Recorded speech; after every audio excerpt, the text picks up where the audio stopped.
오늘 본문은 요나서인데요. 요나서를 보면 잘 아시겠습니다만 저는 어느 순간 요나서를 보면서 이게 혹시 토론회가 아닐까 이런 생각을 좀 해보게 됐습니다. 독자는 이제 청중들이고요. 한편에는 하나님이 계시고 한편에는 요나가 있습니다. 그리고 서로가 자기 자신이 옳다고 주장을 하고 있는 거죠. 그런데 이 토론이 마지막까지 하나로 이렇게 모아지지 못하고 서로 각자가 끝까지 자기의 주장을 굽히지 않는 것으로 요나의 이야기가 마치고 있다 이런 생각을 하게 됐습니다. 오늘 읽진 않았습니다만 4장 9절에 보시면 하나님이 요나에게 이르시되 내가 이 박농쿨로 말미암아 성내는 것이 어찌 옳으냐 하시니 그가 대답하되 내가 성내어 죽기까지 할지라도 옳으니이다. 하나님께서 네가 그렇게 주장하는 것이 어떻게 그게 합당하냐 옳으냐 이렇게 얘기하고 있는데 요나는 절대로 굽히지 않습니다. 내가 죽을지언정 성내어 죽을지언정 내가 지금 하고 있는 것이 옳다 이렇게 이야기하고 있는 것이죠. 아마 하나님 입장에서 또 이 요나가 설득이 되지 않는 것 같습니다. 마지막까지 결국 설득을 못하신 듯하고 한탄스럽게 좀 답답한 마음으로 안타까운 마음으로 하나님의 마음을 마지막으로 이제 독자들에게 항변하는 것으로 요나서의 이야기가 마치고 있다는 것이죠.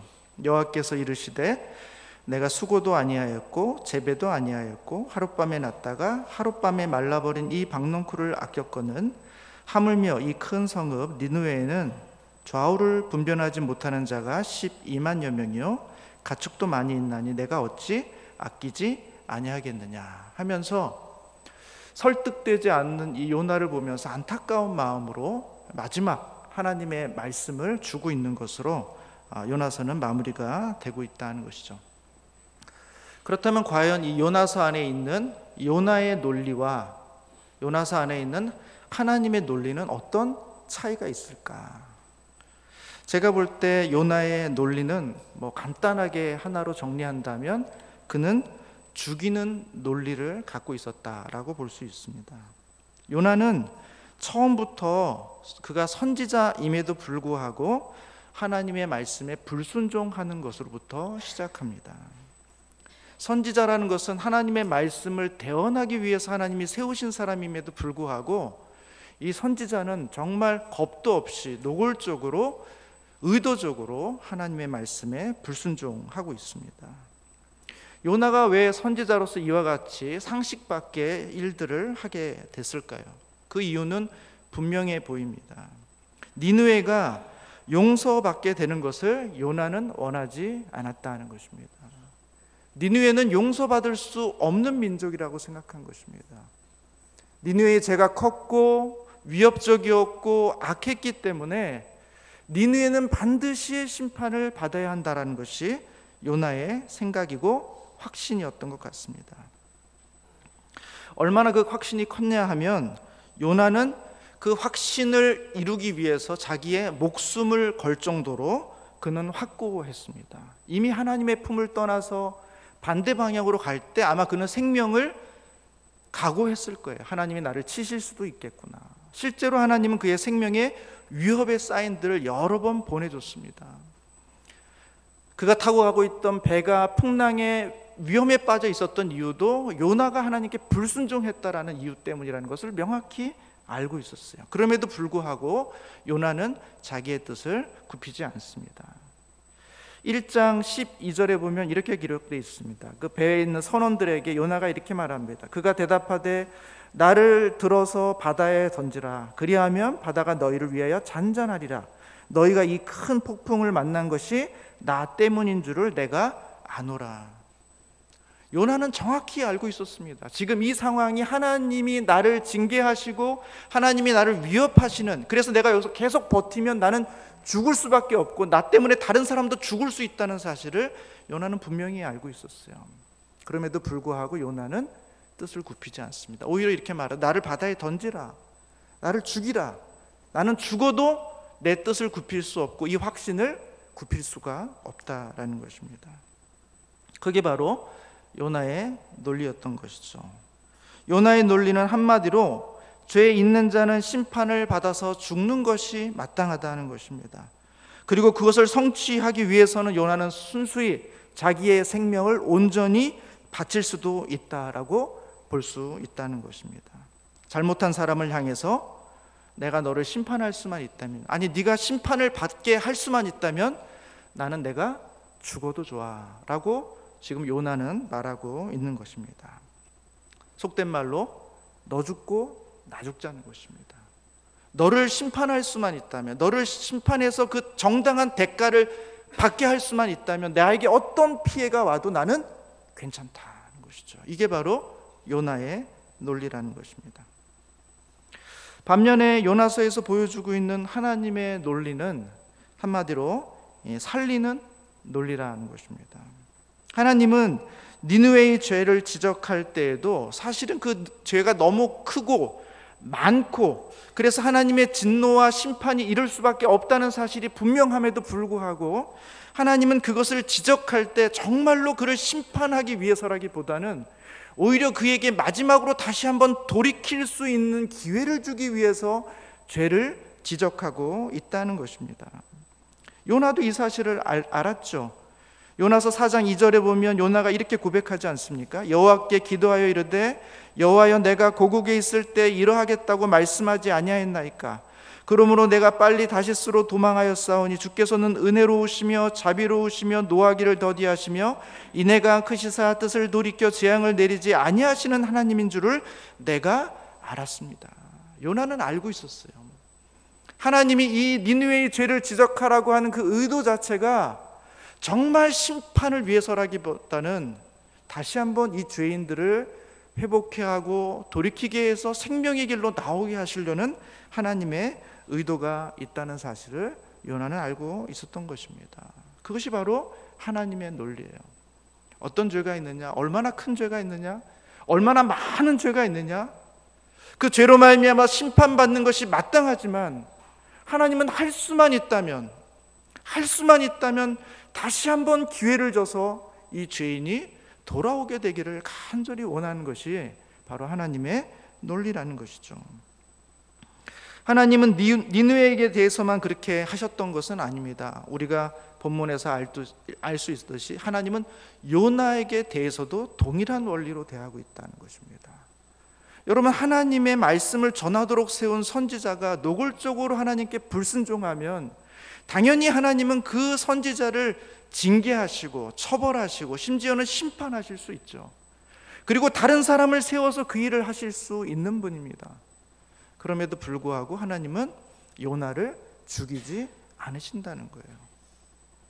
요나서 1장 3절에 보면 요나가 하나님을 대항해서 떠나는데 그 떠날 때 배에 풍랑을 만들어 주시는데 이 풍랑이 그 배를 쓰러뜨리는 것이 아니라 배가 거의 깨지게 된 그 지경까지만 하신다는 것입니다. 4절입니다. 그러니까 하나님이 밀 힘이 없는 게 아닙니다. 밀 수 있는데 더 밀면 쓰러지는데 밀지 않으시고 거의 깨질 정도까지만 하신다는 거. 왜 그렇겠습니까? 돌아오라는 것이죠. 이제 고집 부리지 말고 그 논리에 사로잡혀 있지 말고 이제 돌아오라는 것이죠.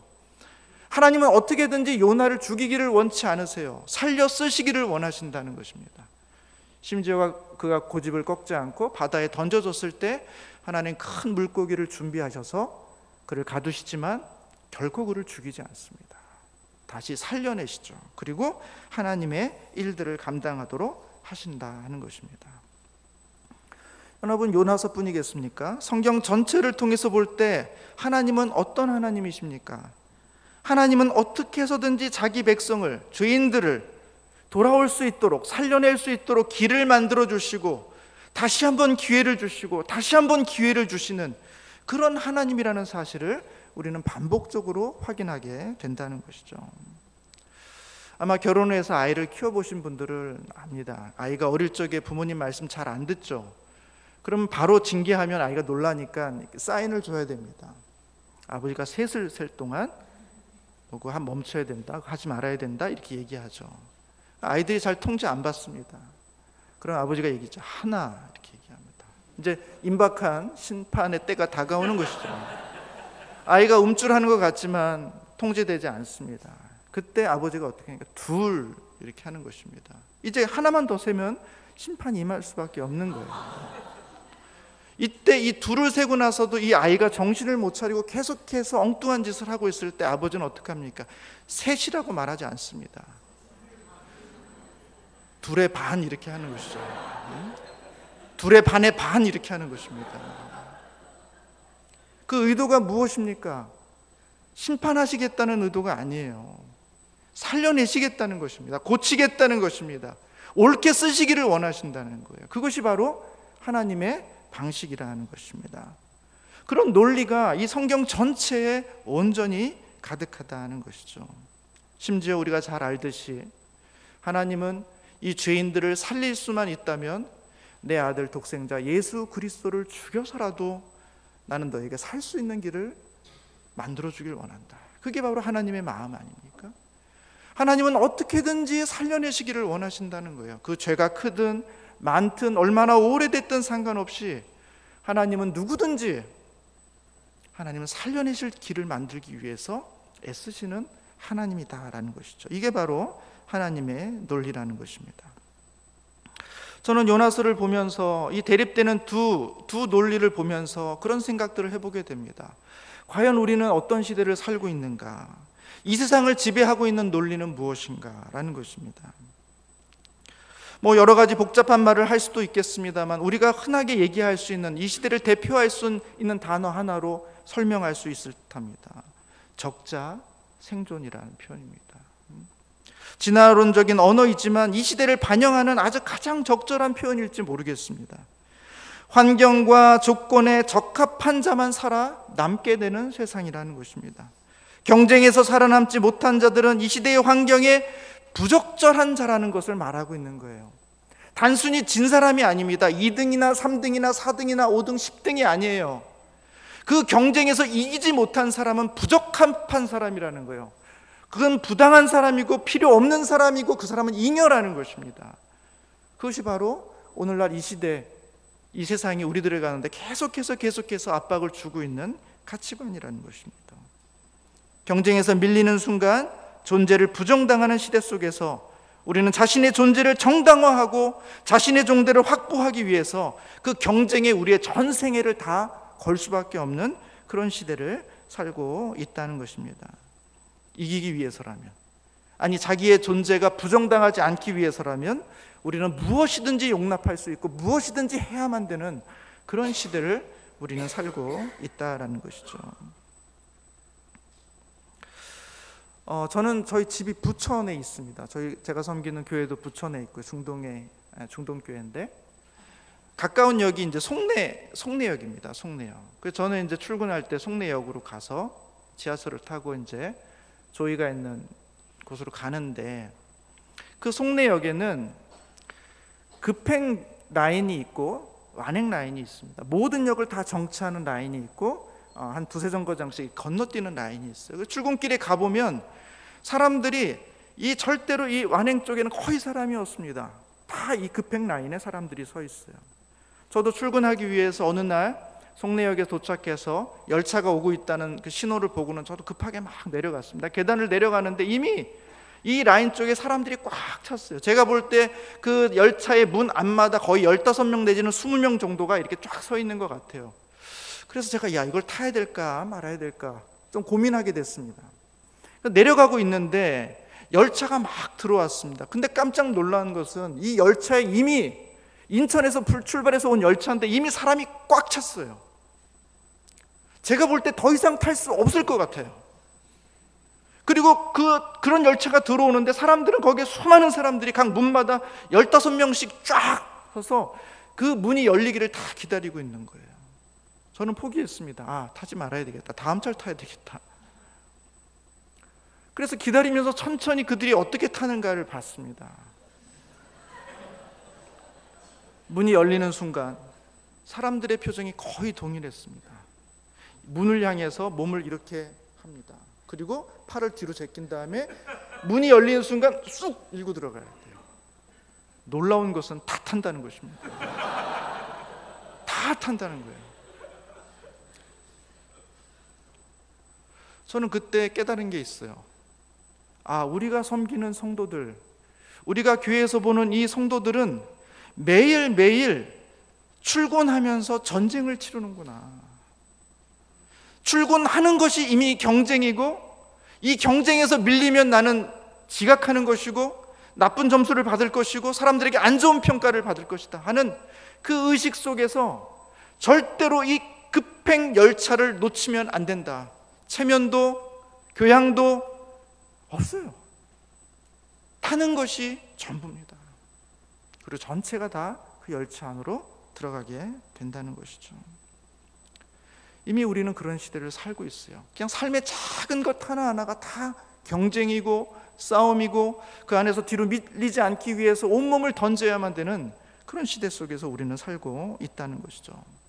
우리가 섬기는 성도님들, 또 우리가 서역하고 있는 이 대학생들의 현실 자체가 이와 같은 치열한 경쟁 속에서 죽는 논리가 지배하고 있는 이 세상 속에서 그들은 살아내고 있다는 것이죠. 그렇다면 과연 우리가 섬기고 있는 하나님의 나라라고 말하고 있는 정말 아름다운 공간이라고 말하고 있는 이 교회는 죽이는 논리와 살리는 논리 중에서 어떤 논리가 지배하고 있을까 하는 생각들을 해보게 됩니다. 여러분, 요나는 어떤 사람입니까? 요나는 하나님의 선지자로, 그는 아마 어려서부터 모세의 율법을 달달달달 외울 정도로 그는 하나님의 말씀에 충분히 익숙한 사람일 겁니다. 그리고 요나는 직접 하나님의 음성을 듣는 사람이죠. 하나님께서 말씀하시는 것을 직접 들을 수 있는 사람입니다. 그리고 더 나아가서 요나는 문자적으로, 이렇게 표면적으로 드러난 그 내용 말고 그 이면에 하나님의 의도가 무엇인지까지 정확하게 파악해내는 사람이에요. 하나님은 니느웨에 가서 이 심판이 임했다는 사실을 이야기하라고 말씀하셨지만 요나는 이미 그 안에 하나님의 용서하시고 자비로우시고 은혜로우신 의도가 있다는 사실을 이미 직감적으로 간파했습니다. 요나는 대단한 사람이에요. 하나님의 말씀에도, 하나님의 직접적인 계시도, 심지어는 그 문맥의 그 깊은 의미까지 다 간파해내는 그런 놀라운 사람입니다. 아마 당시에 하나님을 가장 잘 안다고 말할 수 있는 사람 중에 한 명일 것입니다. 그런데 그 요나가 하나님에게서 말하고 있는 것입니다. 하나님, 니느웨를 용서하시는 것은 잘못된 거예요. 하나님 그렇게까지 하시는 건 아닙니다. 그건 좀 문제가 있습니다. 그건 받아들일 수 없습니다. 너무 놀랍지 않습니까? 하나님을 너무 잘 아는데, 하나님의 말씀이 무엇인지 너무 잘 아는데, 하나님의 뜻이 무엇인지 너무 잘 아는데, 너무나 잘 알고 있는 그 요나가 하나님을 향해서 하나님 그렇게 하시면 안 된다라고 말하고 있는 것이죠. 바리새인들과 서기관들과 제사장들, 누구보다 하나님의 율법이 무엇인지, 그것을 세세히 어떻게 해야 잘 지키는지, 제사의 제도는 어떻게 해야 되는 것이 정통하게 잘 알고 있는 사람들인데, 그들이 하나님의 아들 예수 그리스도를 볼 때 그분을 향해서 그것은 옳지 않다, 당신은 틀렸다, 당신은 위험하다. 결국 예수를 십자가에 못 박은 사람들이 바로 그 종교 지도자들이었다 하는 것입니다. 저는 요나를 보면서 누가복음 15장에 나오는 탕자의 형이 생각이 났어요. 아버지는 그 탕자가 돌아온 것만으로도 기뻐하면서 그를 품에 안고 다시 아들로 맞고, 그래서 많은 사람들과 잔치하고 기뻐하기를 원하는데, 형은 그 소식을 듣고 마음에 분노가 일어나는 거예요. 왜 아버지의 재산을 허랑방탕하게 다 써버린 그 동생에게 왜 이와 같은 잔치를 베풀어 주냐는 거예요. 나는 날 아버지의 곁에 있으면서 아버님이 하시라고 하는 것들 모든 것을 다 순종했고 한 번도 아버지에게 무리한 요구를 한 적도 없는데, 아버지의 재산을 낭비한 적도 없는데 왜 나에게는 이와 같은 대접을 안 해주고 하나님의 재산, 아버지의 재산을 다 낭비해버린 이 둘째를 아들로 맞아주는가 하는 부분을 이 형은 받아들일 수가 없었던 거예요. 결국 아버지를 밀어내는 것이죠. 저는 교회 안에서도 충분히 이런 일들이 일어날 수 있다고 봅니다. 제가 오늘 학교 오면서 이제 옛날 신대원 생활이 잠깐 생각이 났습니다. 제가 2001년부터 2003년까지 학교에 다녔었는데, 그때 저는 조이의 이제 간사로서, 특별히 이 수원 지역을 개척하기 위해서 개척을 담당하는 사람으로서 이제 오게 됐습니다. 그리고 겸해서 신학교도 공부할 수 있도록 그렇게 때가 됐습니다. 그래서 신학교 공부할 때 저 나름대로는 5년 정도 캠퍼스 사역을 하고 공부하러 왔기 때문에 제가 공부하고 싶었던 것들이 있었습니다. 그래서 공부를 위해서 신학교에 왔고, 또 조이의 필요 때문에 이 수원 지역을 개척하기 위해서 왔습니다. 그러면서도 하여튼 공교롭게 수원에 있는 어떤 교회, 저희 교단 교회에 제가 청년부를 담당하게 되면서 같이 청년부 사역을 하게 됐습니다. 근데 놀라운 것은 청년부 사역을 하는 그 시간에 제가 그 외에 다른 시간에는 할 게 없다는 걸 아시는 목사님께서 영화부가 비어 있다는 사실 때문에 저에게 영화부를 한번 해보지 않겠냐, 유치부를 해보지 않겠냐 해가지고 그렇게 해서 유치부가 시작된 겁니다. 제가 사실은. 그래서 하여튼 청년부와 유치부 두 개의 부서를 같이 할 수밖에 없는 상황이 됐습니다. 그리고 아까 말씀드렸던 것처럼 제가 원우에 총무를 했고, 저에게는 5살짜리, 3살짜리 자녀가 있었을 때였습니다.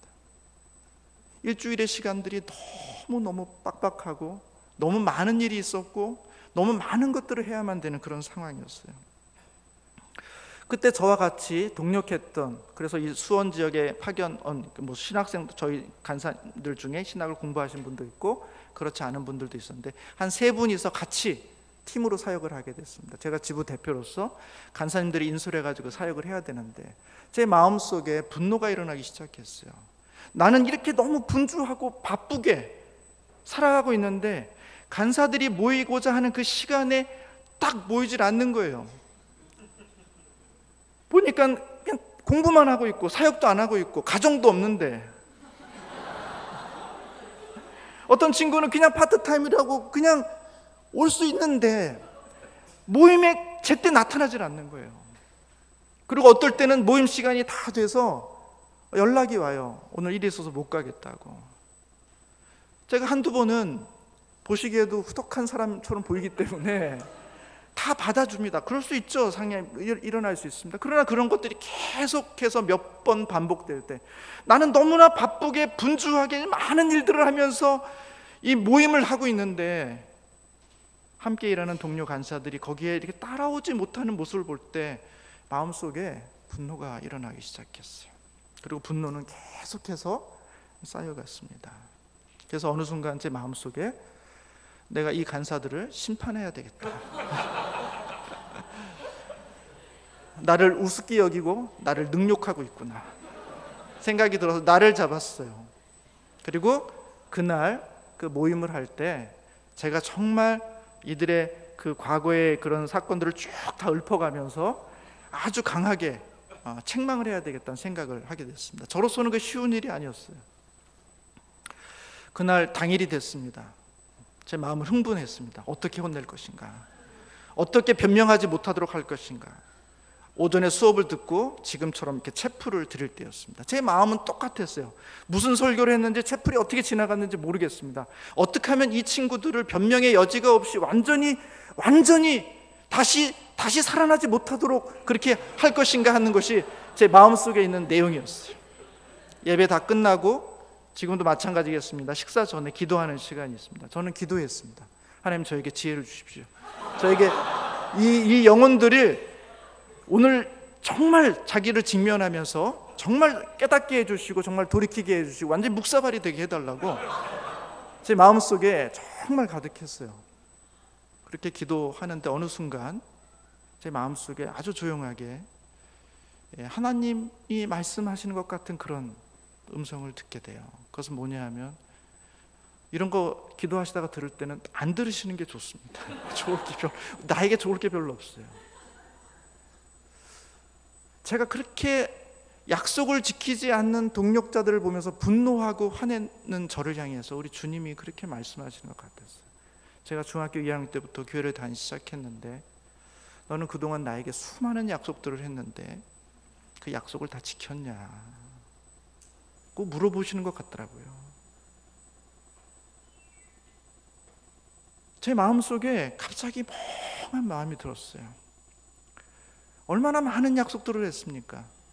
교회 부흥회가 있을 때, 수양회가 있을 때, 집회가 있을 때, 순간순간 은혜를 받았을 때 하나님 앞에 드렸던 약속들이 얼마나 많습니까?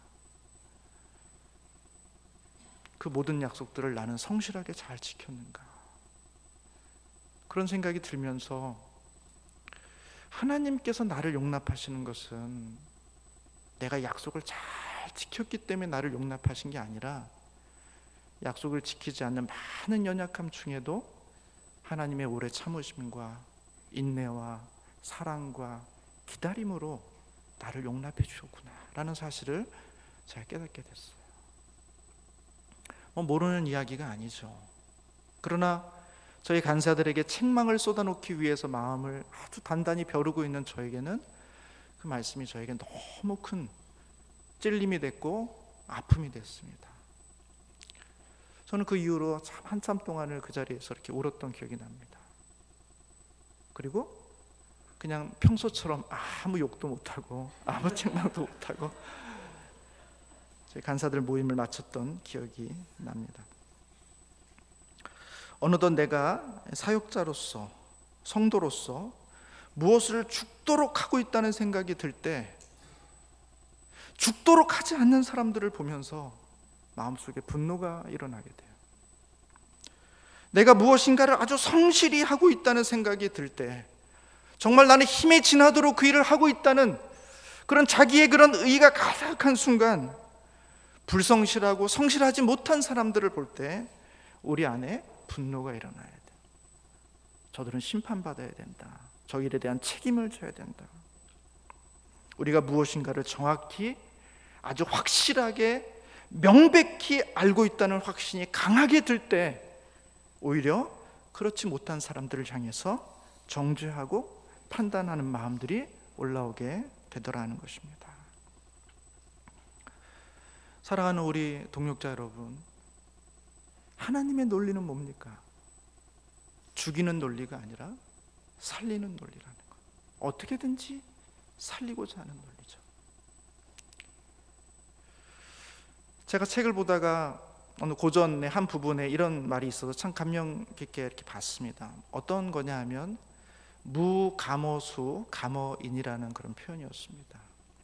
그러니까 무슨 얘기냐 하면 옛날 사람들은 자기를 볼 때 거울이 없으니까 물에다가 자기를 비춰봤다는 것입니다. 감어수, 물에다가 자기를 비춰봤다는 거예요. 그래서 정말 네가 너의 모습을 보기를 원하냐? 그러면 무감어수, 물에다가 너를 비춰보지 말라는 것입니다. 감어인하라는 것입니다. 사람에게 비춰보라는 것입니다.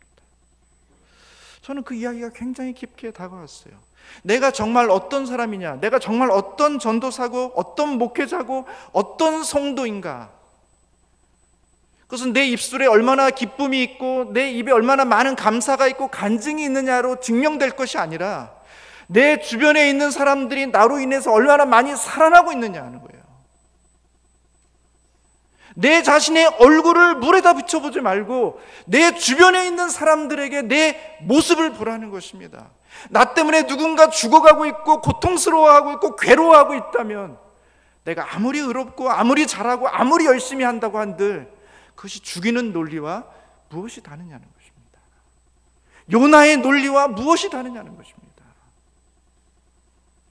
하나님은 우리가 살리는 사람이 되기를 원한다는 거예요. 죽이는 논리가 아니라 살리는 논리로 세상을 보게 하기를 원하신다는 거예요. 사랑하는 우리 전도사님, 여러분이 섬기고 있는 그 대상이 어린아이든 어른이든 여러분 주변에 있는 사람들이 살아나고 있습니까? 여러분의 가족들의 여러분의 신앙 때문에 살아나고 있습니까?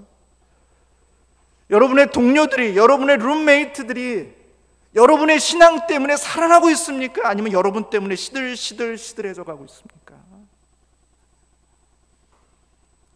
주님은 우리에게 생명의 근원, 복의 근원이 되도록 요청하고 있다는 것입니다. 저는 고린도전서 15장 45절에 있는 이 말씀을 참 마음에 깊이 새깁니다. 첫사람 아들은 생명, 살아있는 영을 가진 존재라고 말하고 있습니다. 그러나 마지막 아담은 살려주는 영이라고 바울은 말하고 있어요. 여러분, 예수 그리스도는 생명을 주시는 영이라는 거예요. 우리가 무슨 영을 가지고 있습니까? 우리가 예수 그리스도의 영을 가지고 있는 것 아닙니까? 그렇다면 우리 안에서 무엇이 나가야 될까요? 당연히 생명을 살리는 논리와 생명을 살리는 말과 생명을 살리는 태도가 우리의 삶 속에서 드러나야 된다는 것입니다. 사랑하는 우리 귀한 동역자 여러분, 저와 여러분 모두 삶의 현장, 사역의 현장에서 생명을 살리시는 은혜가 있기를 주님의 이름으로 축원합니다. 기도하겠습니다. 하나님,